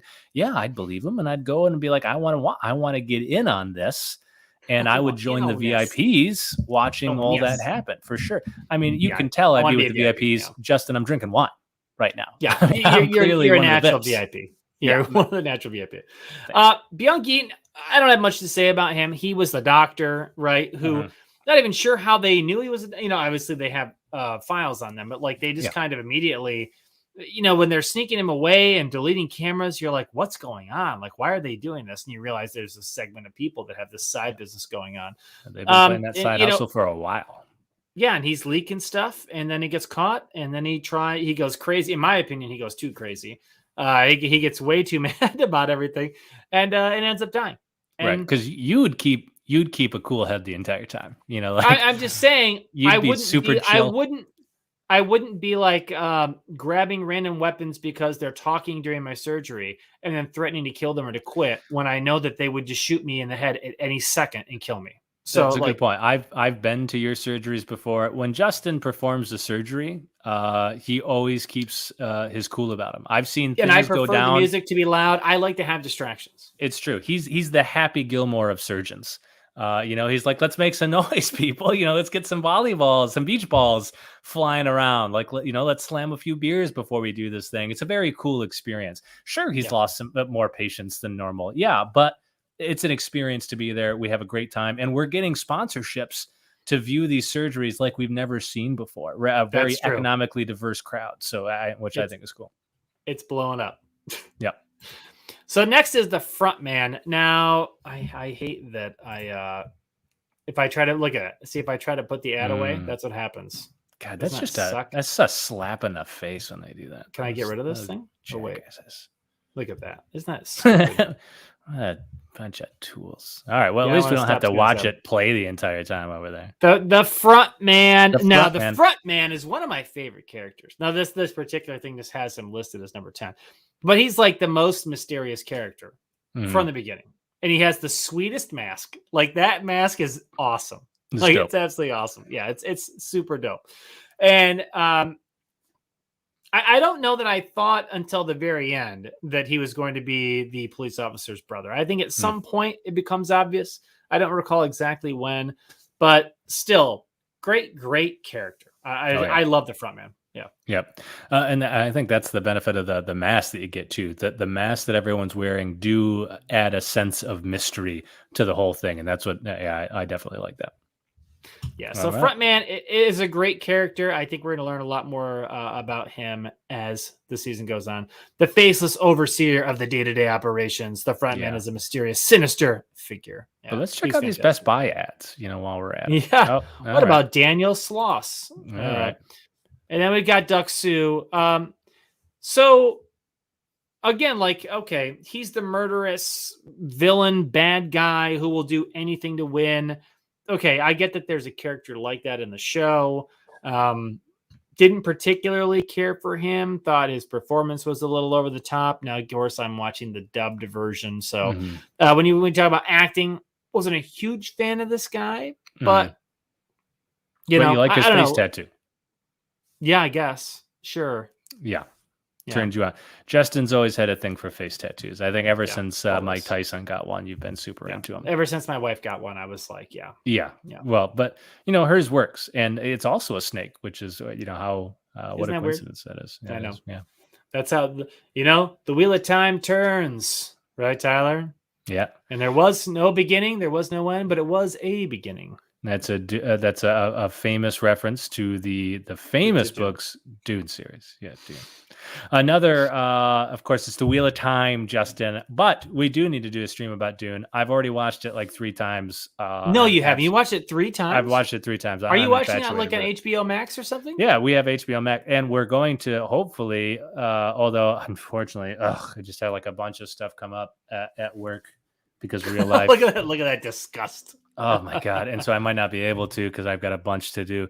But Carrie and I were talking about trying to go to the IMAX soon and seeing it because holy crap, the visuals and the sound, it's like, it's unreal how good it is. And I want to experience it in the IMAX so freaking bad before it leaves. So I'm going to really try. But man, got to see it. A feast for the eyes and ears, as they say. One of these days soon. Maybe tomorrow. I keep trying to go, and then I'm going to go during the afternoon, and then work comes up, and then the kids in school, and then the kids had a half day today, and they've got no school tomorrow. So I don't know. I'm like literally like I just can't get out to see it. I just can't. Justin, you got to get your priorities straight. Oh, you talking what about I got to do is get your I got to get your IMAX login. So you can just, why can't you just send me that so I can watch it? Oh, my HBO Max login? Or whatever it is. Yeah. Yeah, I don't have an IMAX login. That'd be pretty sweet, though. What did I say? I said IMAX? You said your IMAX HBO login. Max. Yes. That's true. I could give that to you. Can't you just and what am I going to get in return? What do you mean? You get my company every Tuesday and sometimes Thursday night. Okay, so that's okay. A downside. Yeah, actually, so lose for you, Tyler. That is a great idea. You can absolutely borrow my HBO Max login. That is no problem. Good. Whatsoever. Why don't you go ahead and just read that out right now? Yeah. And just in case it doesn't work, here's my credit card info. Just get ready. All right, what do we got next here? Ji Young. Now I'm going to skip past her. I would say she becomes an interesting character in the Marbles game. Don't really know about her. I wouldn't consider her to be a main character. I would have her much lower on interesting characters. We're moving right along. Now Huang Jin Ho. Now here, let me ask you this. So great character, I thought, and I loved the comp. I love how everything went down. But like, let me ask you this. It's definitely a Jim Carrey Dumb and Dumber bowl cut. He-Man has that same haircut, but he sneaks aboard the ship in the very beginning when he's following everybody. And then when he doesn't even know what's going on, he murders a guy, dumps him overboard. And then he gets in there. Another guy shoots him in the head. I mean, this dude is murdering people. Yeah. Now I get that, if your life is in danger and you've got to kill someone or you'll be killed, I get that. Now, again, that's arguable in the beginning scene. I would even say it's arguable that he understood he was in a dangerous scenario. And if that guy found out who he was, he could have been captured and killed.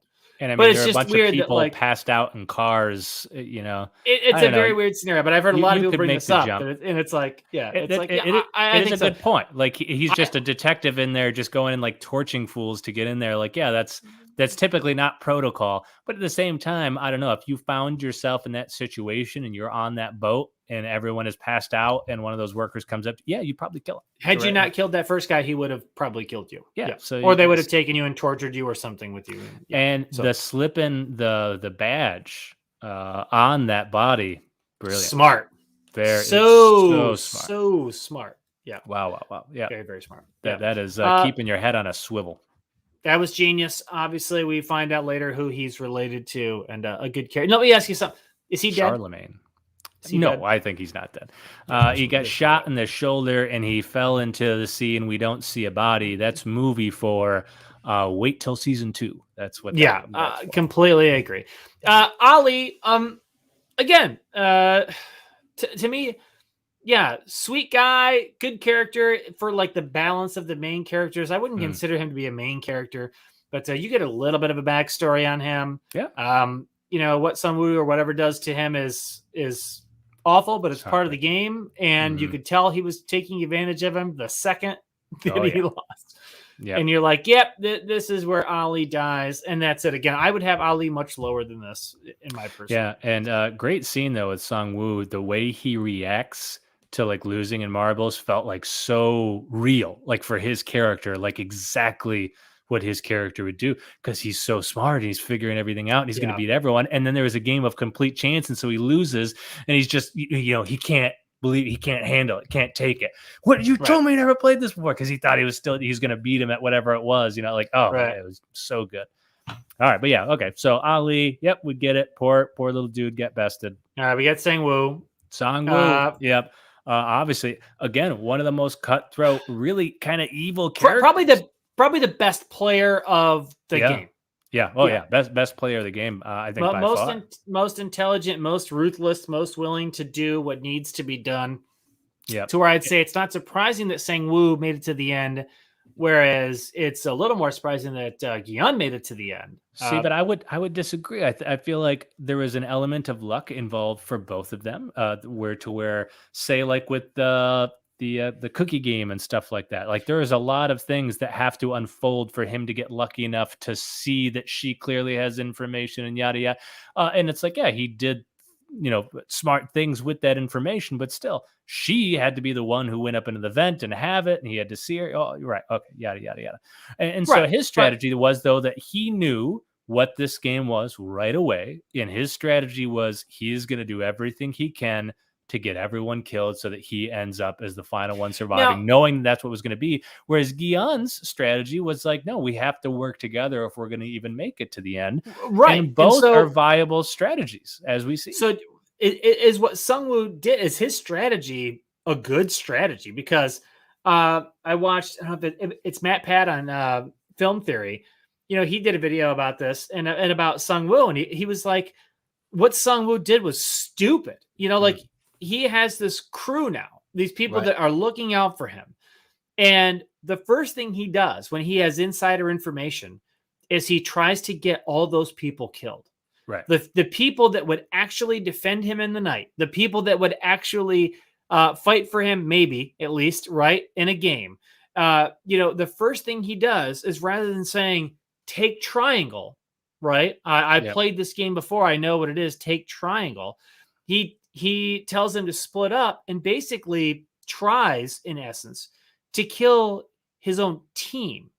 Right. Do you know what I mean? We're like, wouldn't he rather keep his team with him until the end? It seems like the people who are there to back him, to protect him, to help him, he tries to get rid of them, like early on in the game. See, I actually disagree. I think what he did in his own sick way was the absolute smartest move.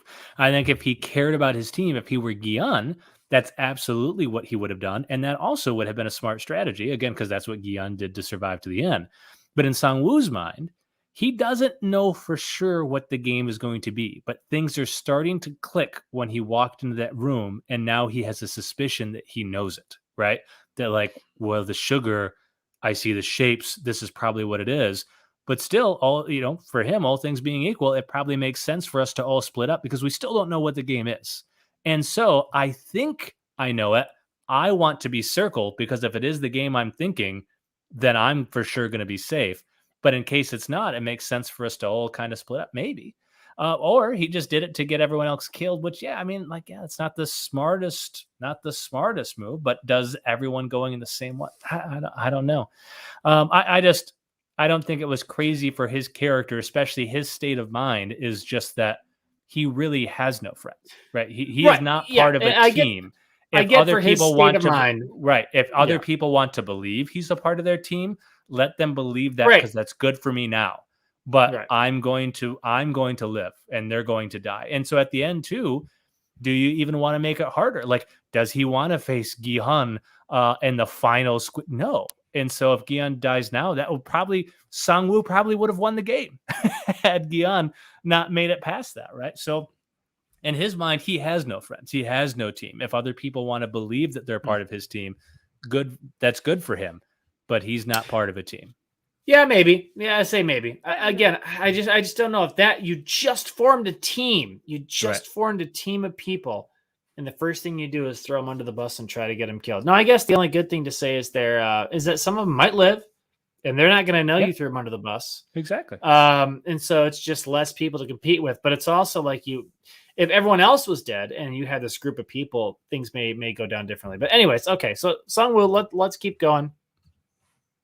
Ilnam. So Ilnam, one of my favorite characters, the actor who portrays Ilnam does an absolutely incredible job. Yeah, it's Daniel Day-Lewis.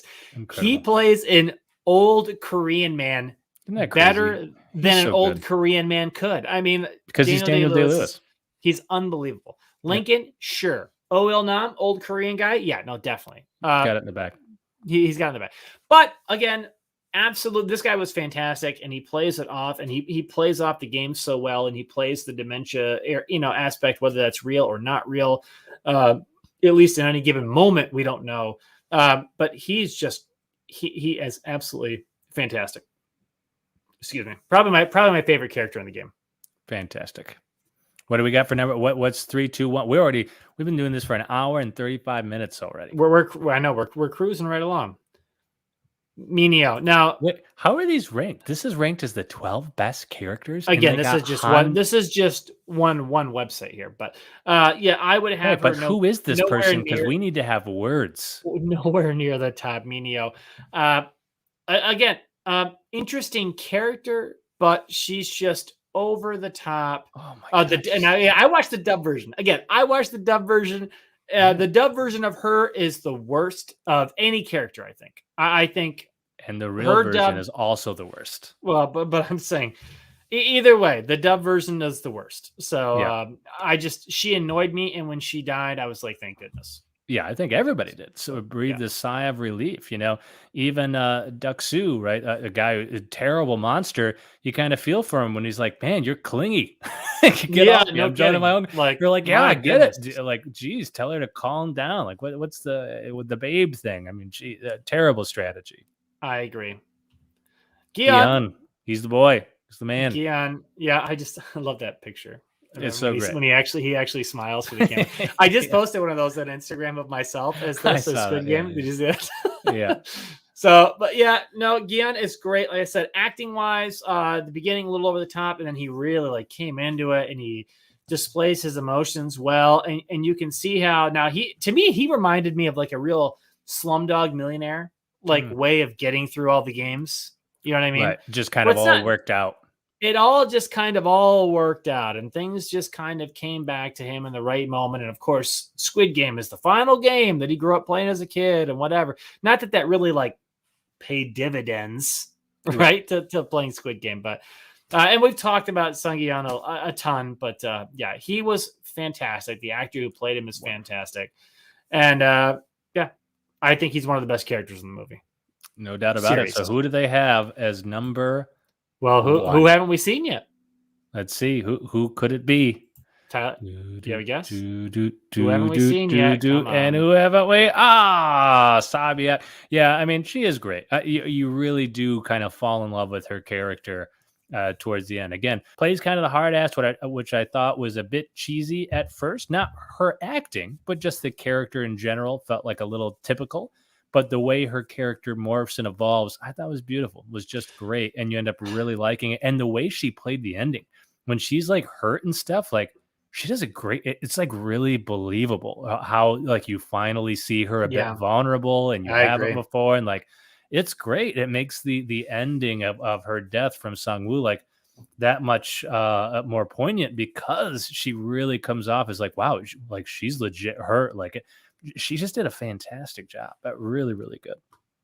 Yeah, I agree. I thought she was absolutely fantastic. You're right. Maybe a little cliche, the tough girl, whatever, but she played it great. Like she was absolutely phenomenal all the way to the very, very end. You said playing her. She was great. So, Tyler. Yeah, it's no different than like Duxu, where it's like I thought he was a bit cliche, but he doesn't have the same evolution. He's kind of a bit cliche the whole time. Where she starts off that way and evolves into a very complex, more interesting character, right? And that's what I loved about it. It was fantastic. Yeah.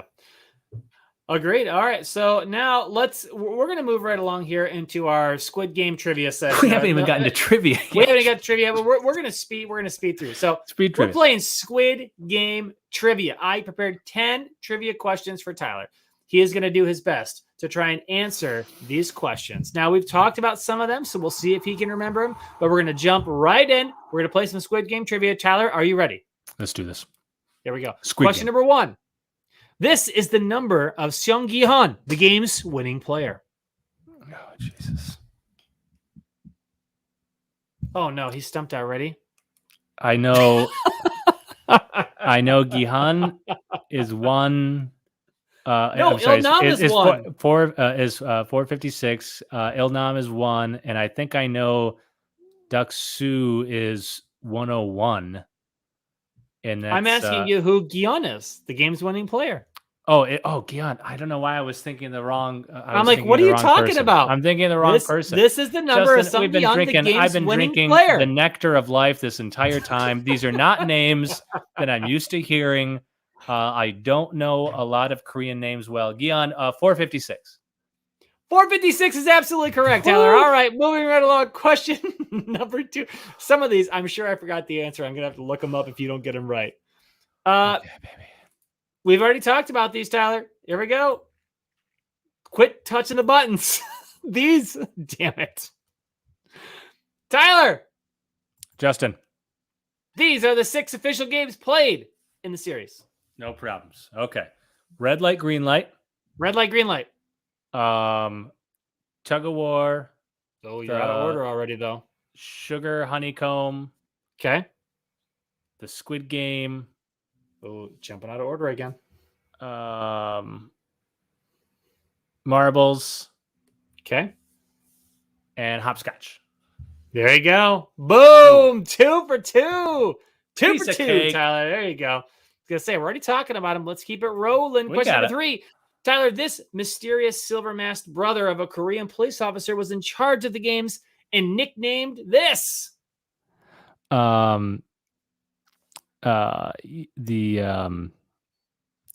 name man. is... well, you don't have to give me his name. Give me his nickname. Oh, his nickname. Oh, it's the headmaster. The headmaster. Headmaster Dumbledore was his name. Headmaster Dumbledore Calrissian. It's Dumbledore Calrissian. It's you Monopoly. Stupid bitch. Come on. Sky. I have said his name multiple times. We looked at his name on the character board. What's the crazy silver masked guy? Oh my God. You're putting the pressure on me, man. I'm not expecting, I'm not studying for this. It's not like they're saying it all the time. His name is the game master. The head.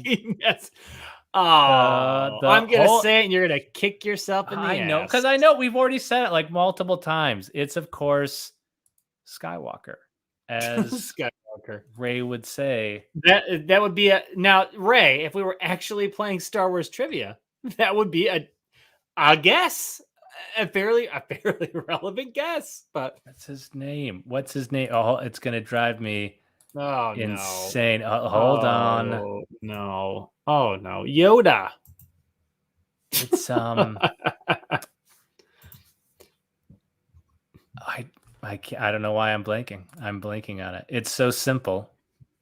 He's the... Oh, man. I'll give you a hint. Starts with an F. Starts with an F. F-A. Fievel Goes West. Jesus Christ. He's the falafel. Oh, boy. Falafel? Oh, boy. Frankenmuth. It's Frankenmuth. It's the front man. Oh, yeah, like of a band. There it is. It is front man. I was really close with falafel. You got to give me that. Okay. I did say it started with an F, and you did say a word that starts with F. So you're right. You were close. You were in the region. Here we go. Question number 4. Tyler, in the first episode, what is our hero Song Gi-hoon gambling on? The ponies. The ponies, that's correct. Gambling on the ponies. We had a friend that used to gamble on the ponies a lot. Have you gambled on ponies before? I've actually never, ever gambled on the ponies. We're going to have to do some pony gambling one of these days, I gamble on cryptocurrency, but that's it. Right. All right, here we go. Question number 5. Sang-woo, who despite graduating from this top Korean school, stole money and lost it all in the stock market, thereby landing him an invite to the Squid Game. What top school that Gion is constantly talking about? Isn't it like the University of Seoul? Seoul University? National University of Seoul? It's SNL, which I believe is Seoul National University. Okay. Hey, come on. I think I got that one. That's a point. Mark me down. SNU, Seoul National University. What I said. Okay. I got that one. SNU, Seoul National University. I'm going to give it to you correct. There we go. Question numero 6. Tyler, approximately how much money is offered to the winner of the Squid Games? I want this both in Korean won and I want it in USD. This was one of the most Googled things in the world when this show was popular. How much money is this amount of Korean won? Isn't it like 40 billion won? It's close enough. It's 45.6 billion won. Okay, which is approximately how much money in US dollars? I think it's like 40 million. It's 39 point something million dollars. Yeah, because I was one of those people Googling it. Yeah, I definitely looked that up. That's close enough. I'll give it to you. It's 45 billion won, $30 million. That's a classic Ray. Classic Ray. That looks like the value of my Shiba Inu stock, Ray. That's so funny. Right. My coins, my Shiba Inu tokens. Yep, I've been playing the stock too, putting a lot of money on Enron. I feel like they're going to make it. Putting a lot of money in Enron and WorldCom. Here we go. Mm-hmm. Question number 7. The competition's agreement, Tyler, has 3 clauses.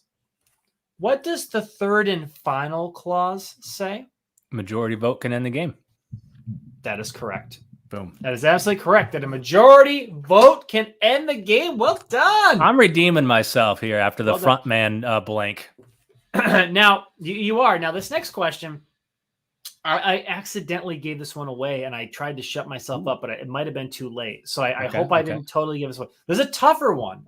One. Maybe you and I have talked about this before after seeing the show. So I don't know, but we'll see. This is a good one. Here we go. Okay. Tyler, after red light, green light, how many of the 201 surviving players choose to return for the second game? There's a certain number of players that don't return. How many do return? Okay, to hold play on. The second game. I know the answer. I'm actually double checking answers to the next questions. 187. Tyler, that is absolutely correct. It is 187. 14 players do not return. I'm killing this. I can't believe I blinked on front. I can't believe you missed the front man either. Oh my god. Because I'm killing it right now. Man. Oh my goodness. So this next one could be hard. And I actually really like the last question is a multi-part question, but I like this one. So here we go. Question number 9. He wrote and directed Squid Game, which was reportedly so stressful that he lost 6 teeth in the process. I know. I've heard so many stories about him. I've read articles about him, and I can't remember his name. What's his name? His name is Huang Dong-hyuk. Huang Dong-hyuk? Yuck. Yuck. Okay. Yuck. Yeah. Yep. Could not remember. Yeah, that was. I knew that was going to be a tough one. Dang it. It's one you got to know now. Most popular show on Netflix. I know if this dude, he even said he gave an interview saying that like Squid Game like didn't make him rich, right? Yeah. Squid Game season 2 is. it is going to make him. It's going to make him rich, right? Yeah. No. He won the game. He definitely is. So now here's the next one. I'm going to have to double check my own answers on this. Here we go. Last question, multi-part question. Tyler, what role does each PlayStation symbol on the guards represent? So I want you to give me the 3 symbols that each guard can have on their masks. And I want you to tell me the role that each has. Okay. What role there's square, triangle, and circle. Right? Okay. And I don't know. Squares kind of seem like to be a little more of leaders. I forgot. I'm trying to find out. Oh my god! You're quizzing me. You don't even know the answers. This is pathetic. Relax. It's not pathetic. I just forgot, and I want to double check the answers. I didn't have it pulled up, so I want to bring it up. But you are right. It is. What did you say? It was square, triangle, circle, and I said the squares are like leaders. So, those are the 3 symbols. That's correct. Okay. Right. You're saying now when you say the square is a leader, what do you mean? They're like a middle manager. Middle manager. Right, because you got the front man who's, at the tippy top, but the squares seem to be doing a bit of that middle man. I think middle management's good. I got to make sure I get this. I have it right before I say, because I think I know, but I want to make sure. Oh, well, it looks like Ray already put it in the chat. He already knows it. So it's, oh boy. Yes, I forgot. It was squares were the lifeguards, triangles were the janitors, and then circles were the lunch ladies. God, that's right. Sometimes it blows my mind how much Ray knows about just like random shows and stuff and movies. His knowledge of Star Wars, how deep it goes. Okay, Tyler. Okay, I got it now. So say it again. What am I saying again? What each role is for each symbol. I said squares are middle management.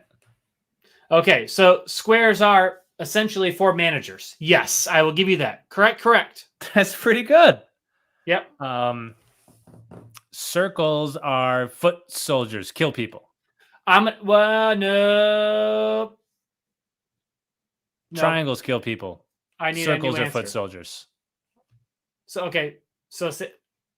give me a definitive answer. Circles are like the foot soldiers.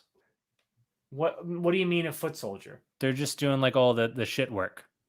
So circles are essentially, yes, general workers. Yes, correct. And then triangles kill people. Triangles are the armed soldiers. Yes, that is correct. The only thing I got wrong was front man. Yeah, I think so. God damn. How is it even in Star Wars trivia and Squid Game trivia? Why do I always have to miss one? Is it? And I gotta be honest. Well, no. You missed. You didn't get the director. Oh, I didn't know the director. That's right. So I missed that one too. But I thought he did pretty good. Yeah, no, that's pretty solid. And to be honest, the front man, you got harder questions right than that. It's way harder than knowing the front man's name. Well, but I had a full-on brain fart, and again, it's not like I'm studying for this. Like I've seen it a couple times, and it's like, and so yeah, I just had a brain fart, even though we had mentioned it. Nice hat. Oh, is he talking to me? Is one of my hats in the background? He can't be talking to you with that piece of crap. Yeah. No, we were talking about. Hat? Come on. We were talking about it before stream. I liked it. He showed me some other ones that he has. I want them. I'm jealous. Yeah, I'll show you. I just picked up some new hats. I'll actually show them off right now since I've got one of them right here. So here we go. Here's my Grand Admiral Thrawn hat. I love that. That hat is how dope sweet. Is that one? Yeah, no, I'm gonna be wearing that one constantly. I also got this is a good one. I gotta wheel away here. Come back. I got a MLB Darth Vader playing baseball with Luke's hand logo. I mean, come on, right? How good is that? And I got now this one. You know, sometimes how you get hats and like the center is like off on the bill. So like, don't you? So this happened on this hat and it pissed me off because I actually really liked this hat and I was bummed about it. It was the only non-black hat I got, and it was a Loki variant hat. But can you tell how off it is? Absurd. Like, it's super off, and like when I put it on, the bill is like, I mean, this one is jacked.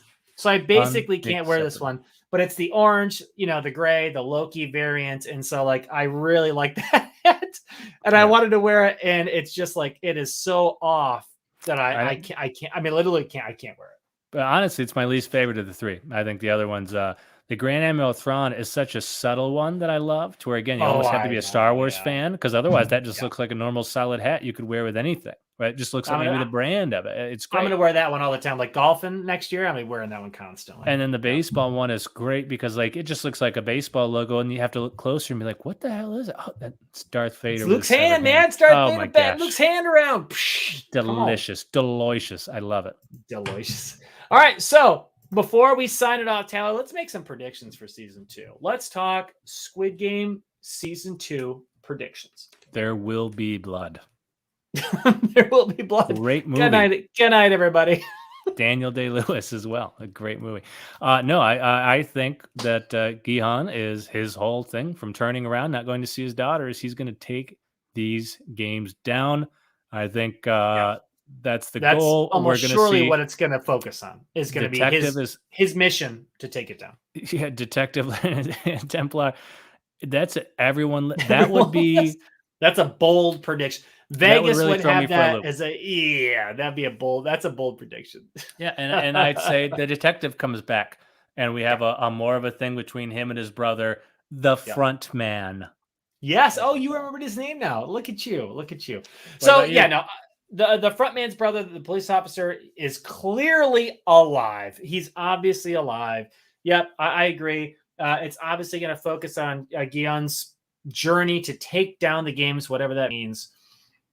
I do think, for a bold prediction, I guess I would say, I think we're going to find out that Ilnam is Gihan's father. I think that Gihan is the last number for a reason. I think that's all symbolism. He's number one. He's 456. His son is so opposite of him, and he recruited him as the last player. And, you know, there's just all these things that they talked about chocolate milk and how he couldn't drink chocolate milk. And Onam says, my son couldn't do that, and I used to beat him. Like, they have all these moments where, like, they subtly hint at how, like, playing marbles, how Ilnam says it looks like his house. And then Guion says, oh, it looks similar to a neighborhood I remember too. Like, I think Guion is Ilnam's son. I mean, this is like a Darth Vader, Luke Skywalker type reveal. Only even more epic. Only more epic. I mean, and clearly, I would say clearly, Ilnam is probably dead. You're right. I mean, we assume he's dead because not only just does he appear dead with Guion, but the front man comes in later and then closes his eyes. And he appears to be dead. So, I think that's clearly it. And the games are going to be still going. It seems like the officers, nothing got through. And, we're a year later, obviously. Guion's got a sweet-ass pink haircut, which makes perfect sense for the colors of the show. And I think it's going to be as well. Yeah, it's going to be all about his quest to take down the game. Now, my only question is, so who's in charge, right? So if Ilnam was in charge and the front man was his right-hand man, right? Like if it's the Emperor dies and the front man is Darth Vader, does the front man become the Emperor? Right? Like it's like who is Ilnam now? Or I wonder if the front man's job is going to be to try to corrupt Guion and try to make Guion become his father. And Guion's going to have to make that decision at some point to either become his father and take over the games, or to reject his father's ideology and to become a Jedi and to shut the games down. And so this is really ultimately going to fold into the Star Wars universe. That's how you connect the Squid Game universe. An epic crossover. Can you imagine? What a crossover. They've needed that. Baby, Grogu in Squid Game playing one of those games, get out of town. Absolutely incredible. Him using the Force during Tug of War to just throw everybody over the edge with his Force power. Picture Grogu going just like that. Boom, everyone going flying. Yep. I mean, up my subscription fee right now. I'll pay it. Doesn't matter. I'll watch it. How adorable was it when we look into the room and when Moff Gideon walks in and Grogu is just kind of flinging the stormtroopers around the room? Like, it's funny, right? I mean, that's funny. Yeah, it's great. So, anyways, well, that's it. Those are our season 2 predictions. That's our Squid Game video. We talked about the games. We talked about what we thought overall. We talked about the characters. We did a little Squid Game trivia, and we made our season 2 predictions. Go down in the comments. Let us know what you think. If you agree with any of our character rankings, our game rankings, season 2 predictions. That's the one thing I really want to know. If you watch Squid Game, you watch this video, go down in the comments and let us know. Season 2, what did we get anything right? What do you think is going to happen? We want to know what you guys have to say as well. Tyler, anything to add before we send this out in a zinger? This is going to be good. Tyler is done. Well, that's my mama. I have absolutely nothing, Justin. I'm ready to send this off in the only way that is appropriate, playing our own Squid Game. Oh, that's a great idea. You know what? We should play our own Squid Game. I will do that. Yeah, so you know what we're going to do, Justin? In fact, if I snap my fingers, I've got a couple of bombs in front of us. Okay. And so, Justin, these are real sticks of dynamite. Okay, so what we're going to do is we're going to have a competition. So I'm going to turn these babies on, and the first one to defuse it wins. And the other person's goes off. But, you got to be careful. You do it wrong, this baby's going to blow up in your face, just like everything else in your life.